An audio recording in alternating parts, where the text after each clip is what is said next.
Hoje em dia se fala muito sobre os malefícios das telas. No Sim. começo, pô, era uma coisa Ninguém boa. sabia. É uma coisa educativa. Ela tá aprendendo a falar inglês. Ela tá aprendendo. Olha, As tá ficando cores, inteligente, os números. sozinha. Olha que autodidata.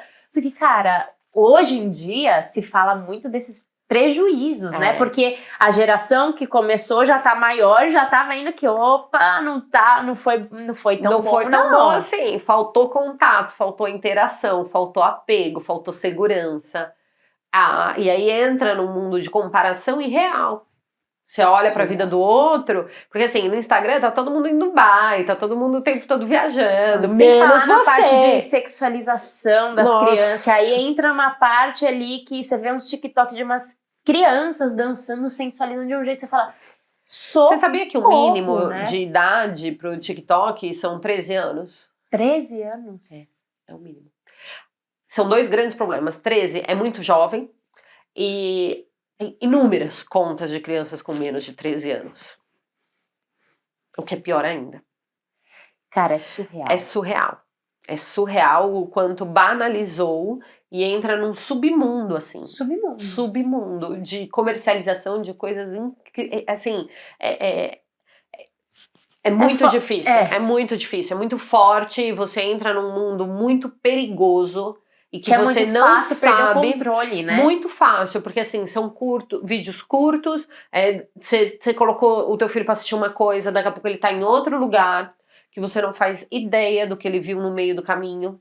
E aí quando você pega já tá, tipo, tarde demais, sabe? Então, o assunto de telas é um assunto extremamente polêmico, mas muito, muito, muito importante. A gente precisa vigiar o que os nossos filhos assistem. Total.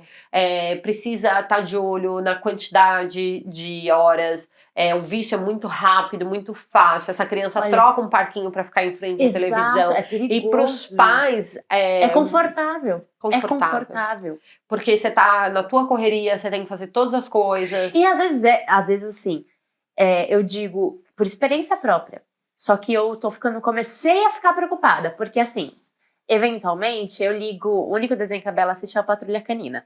E ela adora, ela já aprendeu a fazer au da Patrulha Canina.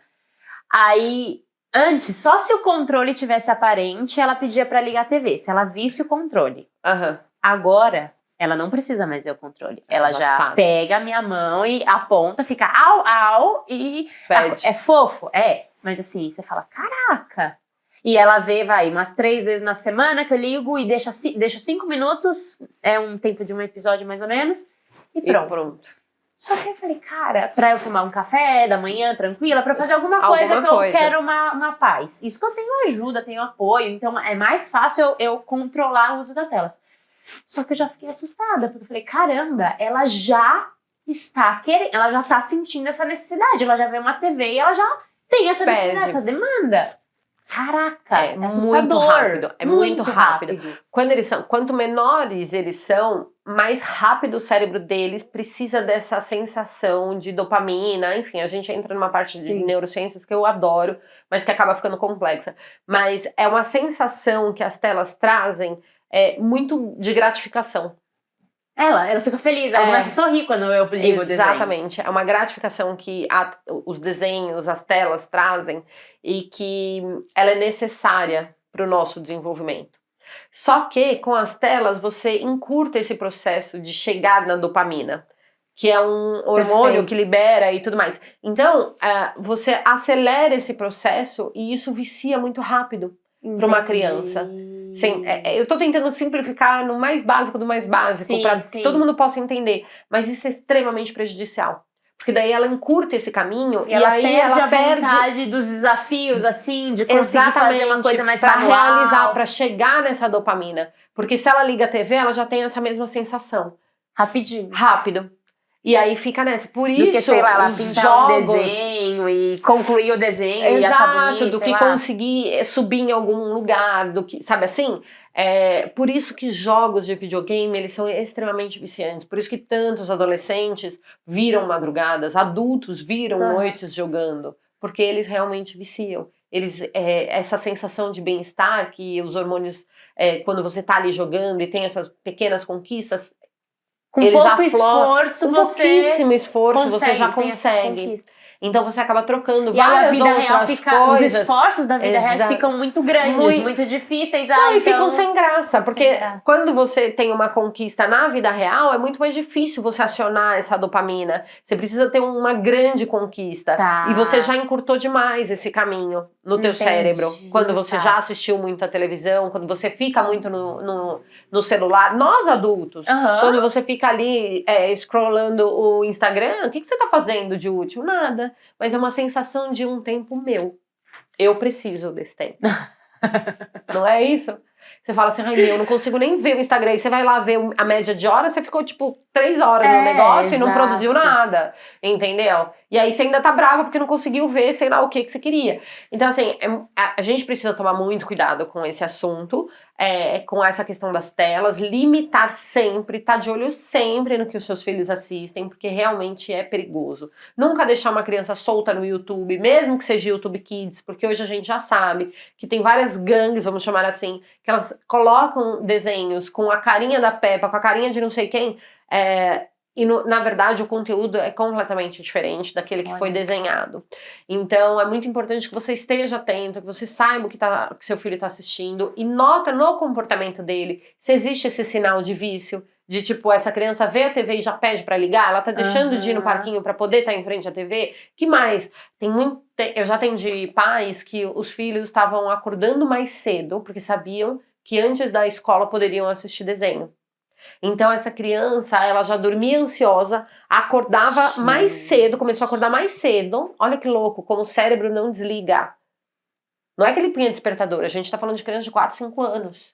Porque ela queria assistir o desenho. Já sabia que ia ter o desenho antes de ir pra escola, então tinha uma noite ruim. E como desviciar, Paty? Tem alguma sugestão assim? Tem. Na verdade, o que você precisa é, primeiro, estabelecer limites, você colocar tipo, hora. Tempo de tela, a gente fala, ficar de olho no que o seu filho consome, abrir o jogo pra ele, substituir isso. Tá. Não adianta, depois que você desliga a TV e fala pra criança, vai brincar de outra coisa e você sai fazer o almoço. Tá. Não vai funcionar. Você precisa ali, pelo menos sentar 15, 20 minutos com essa criança. Brincar com essa criança de outra coisa, pra que ela desvincule de fato das telas e que ela tenha a tua presença. Porque daí você consegue trazer essa criança. Achar que desligar a tela e mandar ela ir brincar vai funcionar? Não vai. Não vai. Ela precisa de você ali um tempo, um período, para essa transição de sair das telas e poder brincar sozinha. Eu recebo muito isso. Mas eu ligo a TV porque meu filho não sai do meu pé, ele não brinca sozinho e coisa e tal. Mas você tá presente. E assim, gente, não é tá ali brincando com a criança, mais uma vez, no seu celular. Ou então tá ali brincando com a criança pensando na morte da bezerra. Não tá adianta. Interagindo. Estar ali interagindo. Sabe por quê? Porque se eu tô aqui com você pensando em outra coisa, você nota. Sim. Você nota. Claro. Às vezes você não tá jantando com alguém e você fala assim, cara, ele não tá ali. Eu tô tendo que repetir. Só tá vocês dois. E a pessoa tá pensando em outra coisa. Você nota que a pessoa não tá ali. E é incômodo, é horrível. E o teu filho, ele lê muito mais sinais do que o teu marido. Sim. Do que qualquer amigo teu. Por quê? Porque ele precisa disso como ferramenta de sobrevivência. Perfeito. Então ele lê muito mais os seus sinais do que qualquer outra pessoa. Uma criança, ela tem uma leitura do teu corpo, das tuas expressões muito maior. Muito maior.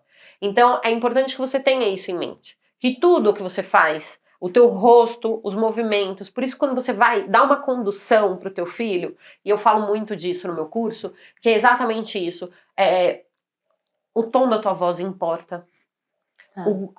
A tua feição, a tua expressão. Não adianta você querer impor um limite para essa criança. Ai, que legal, não sei. Não. Se a gente está falando de uma coisa séria, você precisa usar um tom de voz sóbrio e não é cheio de graça. Mas quando você vai usar uma ferramenta de bom humor para tentar tirar essa criança de um acesso difícil dela, tirar essa criança de um momento complicado e vai usar o bom humor, usa o teu bom humor, usa o teu sorriso. Então, usa essas expressões ao teu favor. Perfeito. O nosso papel, quando uma criança está passando por um momento de crise, um momento difícil, né, uma birra, alguma coisa assim, é de ser corregulador. Então, essa é uma das ferramentas mais mais úteis que a gente tem para os nossos filhos, né? Porque a gente aborda dessa criança, como eu falei, a vida inteira. Sim. Então, primeiro a gente aborda dentro da barriga, a gente faz a borda para casa, e aí depois você faz a borda no colo, por isso que uma criança precisa tanto de colo, porque você consegue corregular o choro dessa criança através da tua frequência cardíaca, através da tua temperatura. Isso é tratamento. Isso é tratamento. Você vai numa UTI, é a primeira coisa que eles falam. Peito, pele a pele, esse monte de contato, frequência cardíaca. Então, a todo momento, você aborda, você tá presente, você dá o abraço. Não é maravilhoso no momento de crise, enquanto adulto, você encontrar um abraço daquela pessoa? Pô, eu tenho uma tia, que eu adoro o abraço dessa minha tia. Ela te abraça de verdade, sabe? Então é isso que a gente precisa fazer pelos nossos filhos. No momento de crise deles, não é deixar eles sozinhos. Não é falar pra eles se vira.